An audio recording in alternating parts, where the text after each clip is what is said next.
What is up, everybody? Welcome back to the channel. Today I'm going to conquer something in the E36 community that's not really covered at all on the internet, whether it's because it's relatively an easy installation if everything goes right, or people just haven't taken the time to cover it. So today let's jump into how to install the Chasebays brake line relocation kit as well as the bias valve, so you can control how much real braking you get to the rear of your car and the front of your car, all with their little bias valve. Let's jump right into it.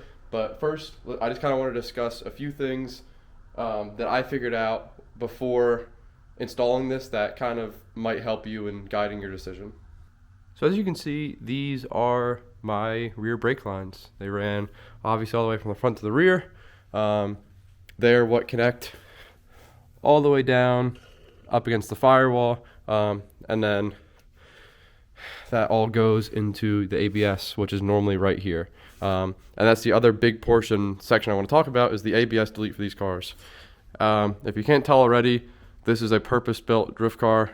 It will barely see the streets. You know, occasionally maybe like a meet every once in a while or a show, but other than that, it's a drift car. So no need for do the ABS delete. I'm gonna insert some pictures right now of what the ABS looked like prior to this. The previous owner of the shell that I picked up off a buddy of mine ended up moving the ABS all the way up to the front, as you guys can see through the picture, and he cut a bunch of the brake lines, redid a bunch of the fittings, and it ended up being a mess. I couldn't use any of it. I also found out that my master cylinder was swapped, and it was a very big headache. So let me kind of really quick walk through a few different differences between E36s, OBD1 and OBD2, so you guys know what to look for and what kit to get from Chasebays to make sure that you don't go through the headache that I went through this process. All right, so for starters, let's start the master cylinder, because this is where all the magic happens. So you got two ports, the V and the H. The V is what goes to the rear, and the H is what goes to the front. Very simple, two ports going out. But on OBD1 cars, everything up in the master cylinder was two different sizes. There was a bigger port for the H. I believe off the top of my head, it was like an M11 or an M12 by 1.0. And then the V is an M10 by 1.0. Obviously, these two are the same, if you guys can tell on camera, thus meaning in my 97 OBD2 chassis, the master cylinder has been swapped already. So, two of these are the same. I ended up ordering Chasebays kit and tried to record this video the first time, and I ended up finding out that this was swapped, and that was a key point that I learned. Next up, the other point where the lines are different is where I mentioned earlier, where they go into the ABS unit. So I don't know if you can see them down there, but on OBD2 cars, there's two lines that run to each side of the car. There is one for the right, one for the left. They both come up, but on OBD1 cars, there's one line that goes to the ABS, goes down, and then tees off to each. So it's one line that connects up here. So I had the two lines, as you guys can see here, but this was the one that was supposed to be an M12 by 1.0 adapter. It is not, as an M10 by 1.0 adapter, thus allowing the previous owner to run all the lines up to here and having the ABS unit sit forwards on the frame rails. So I did not want to deal with this, so I ran brand new copper brake lines all the way to each side of the car, up and over the gas tank, the whole nine. It was a very long process, but I have brand new brake lines. I'll never have to worry about it again. And if you can see those two brand new shiny fittings, I don't have to worry about stripping anything, or it's all brand new. So anyway, now that the two major things and pieces of knowledge that you guys need to know are out of the way, let's hop into installing it. All right, so this is the main piece of the kit that really helps kind of give you that nice braking feel after you do an ABS delete. And this is the Chasebays bias valve. So basically, this little screw, you can screw it in and screw it out, and that's how much pedal feel goes to your rear wheels, thus allowing for drifting applications where, you know, you want a left foot brake, but you feel every time you hit your front brakes, it either doesn't dive in enough, or there's too much, and you're getting a lot of braking force to the front, but not much to the rear, so you spin out. Things of that nature, and even down to road course. If you're a GT4 guy or a time attack guy watching this video, it's also very good in your application because you're coming into these corners, you know, $120, $140, you're going in, and you need to really be able to dial in, you know, from track to track on all the straightaways, how much braking power you really want applied to the rear vehicle and how much to your front. Because too much, you're nose diving, you can skid, things of that nature. It's the bias valve really controls how your car feels at the end of the day. So let's get into the lines, how everything goes on the vehicle, and we'll start bolting stuff up. All right, so we're gonna start with the rear just because it's kind of the easiest, and it's in the back port, so you get the lines out of the way. That way you can worry about afterwards running the front 2 lines. So there are 2 bolts that hold in a master cylinder. There's no way you guys are gonna be able to see the other side of this on camera, but there's one right down there where my finger's pointing. It looks just like that little bolt there. I had already removed it, so you guys can see it's just a nut. Use the 13, and you can unbolt it. This piece will then wrap underneath, and like I said, you guys can't really see the stud, but it slips on right there, and then you put the nut on, and that's going to be the best location for it to sit for an OBD2 car. OBD1, the lines might be longer in the Chasebays kit, so you might be able to utilize this bolt, but I found out that that bolt down there is definitely the best location for it. So let me get this bolted up, and then I'll run the lines and show you guys how they're all ran. And another side note real quick, before I install the rear line, dual line to single line adapter, I wanted to show the F fittings so you guys can see better if you haven't bought the kit already. If you can notice here that these 2 holes are different size. I know it's probably hard to tell with the shading on camera, but this right one is definitively smaller on the left. Like I said, this is an M12 and this is an M10. So that's how you know if you have an OBD2 car is if you need this F fitting. The difference is on the OBD1 kit from Chasebays, there's only 1 port that comes out of here to attach to your rear lines, not this 2. So that's that double fitting. And like I said, before you hop into this, make sure that on your car, you have 2 different size fittings when you disattach your ABS unit. All right, so we've gotten the bias valve officially in for this car. So now that it's in, you guys can kind of get a better understanding. I know it's hard to see, so I'm also going to insert a few pictures here that Chasebays supplied for me to put in this video. You guys can see how the routing is in a car that's a little less built and compact than the one I have here. But general gist of it is the line comes through the V port, from the banjo into the inside of the Chasebays, thus allowing you to use this knob and control how much braking pressure you put to the rear. Then once that valve decides that, it goes obviously out to the rear brake lines, and that's how you get that bias adjustable in the car. So like I said, it's very simple from the master cylinder to the inside of the thing into the bias valve, then from the outside of the bias valve to your rear lines. And that's it. That's literally it for installing this on the rear car.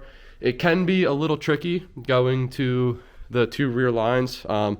Since it's an F fitting, you have to get both ports lined up properly, or else sometimes they can cross thread. You don't want that. Don't start messing with that because, like I said, this has to not leak while you're hot lapping your car on track.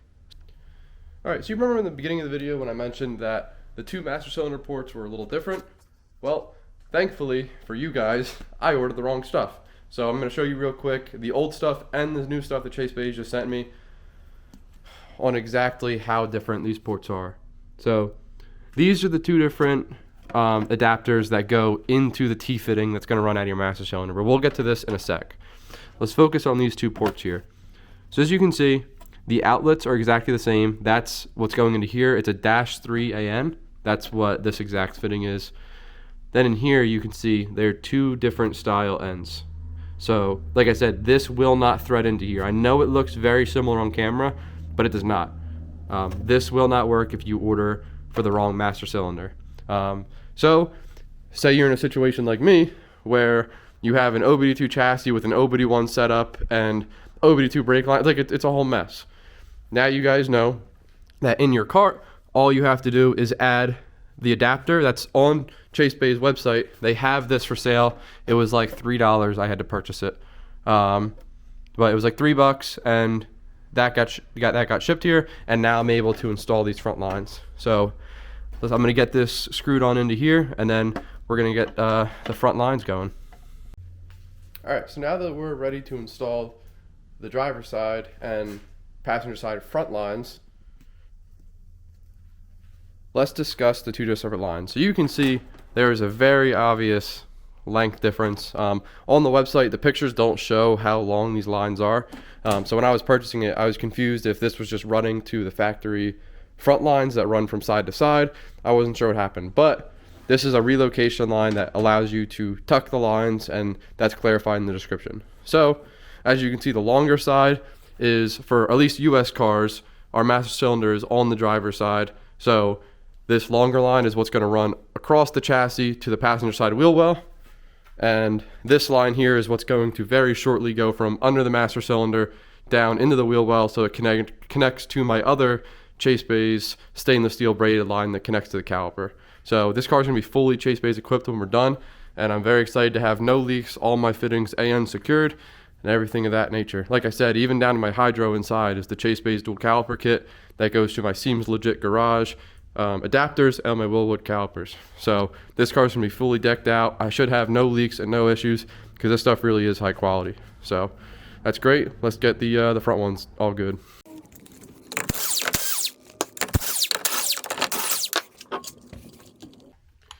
All right, so now got the car up in the air, and there's the old brake line. I had it attached to this Chasebay stainless steel brake line, braided line here, but yeah, unfortunately this has got to go. So a little 10mm thing.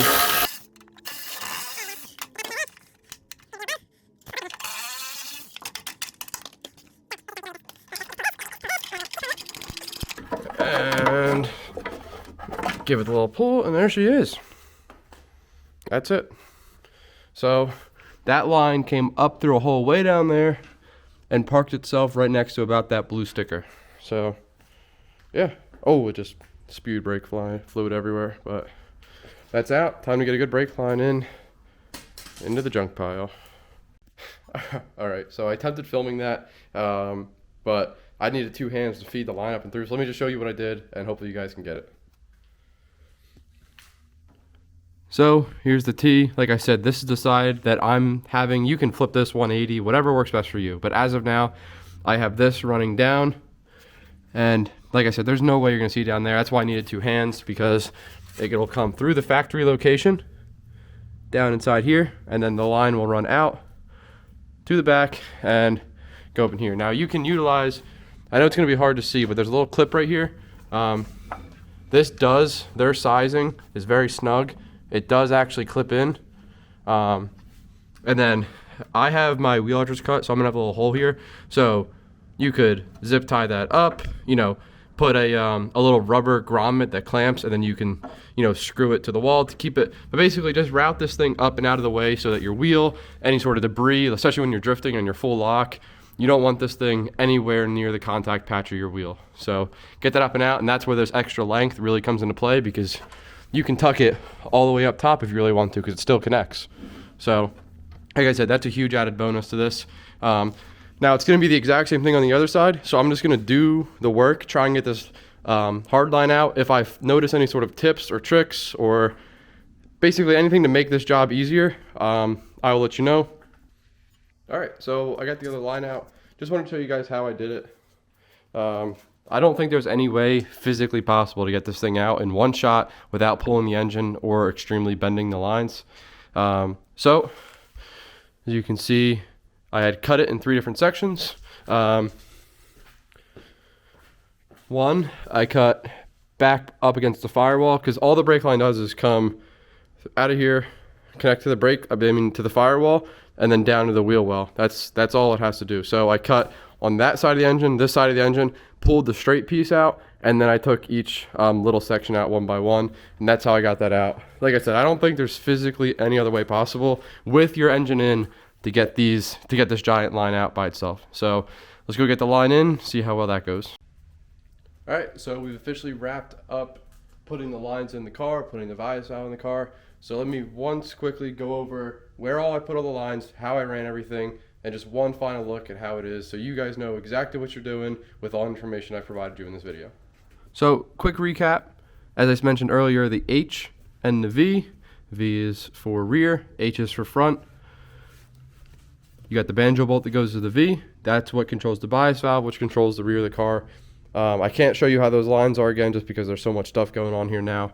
And then the H, you have the inlet side of the T going to it with your own OBD1 or OBD2 adapter. You have to make sure you know which master cylinder you have. Then this line that go to the passenger side, I have run out of the T, out, underneath here, goes out, and then there's a hole just like this side that goes down into the wheel well, and it's attached there. There's enough slack for everything. It's not like it's short. Chasebays did a very good job measuring how long everything is. Like I said, it's a very good kit. And then, as I mentioned before, this line just goes straight down into the wheel well, out of the little hole that's down there, and then line comes out and connects here. Like I said, I'm gonna spend some time, messing around with the wheels, seeing exactly where or if they touch with the angle kit. That way I know where to and where not to put this line. So that's gonna be off camera. But anyway, guys, that's the gist of how to install this kit on your car.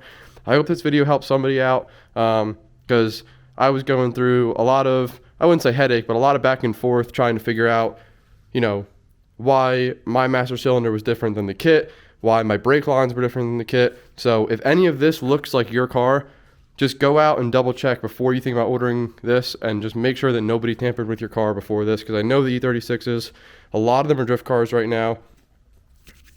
And quite frankly, that's just how the market is for these. They're very good handling cars for race application and drift application and everything in between. So like I said, if you bought a project car from somebody like, pretty much like I did here, and they had tampered with everything before you did, make sure you double check all the things I pointed out in this video. That way you don't go through the headache, and it's just a simple, this is probably taken, it's literally as long as I've been on camera, maybe like 10 minutes extra. So the installation is super quick, and once you have all the right tools, like I said, it is so easy to do. Everything's plug and play, and Chasebays offers a very high quality product. Don't try and skimp out and buy little AutoZone adapters, because all that stuff's just going to leak over time if it doesn't leak right away.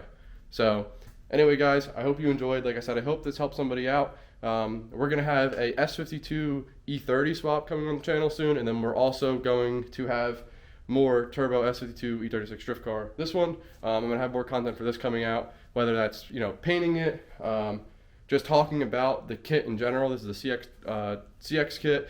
It's very controversial, so I'm going to do the dyno day. I'm going to show you guys everything that happens on the dyno, and before and after, I'm going to show you how this kit is ran on my car, everything I had to go through to adapt the CX kit to fit my needs as a drift car.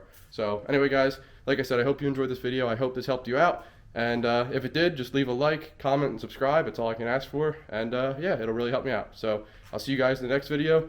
Stay tuned. Peace.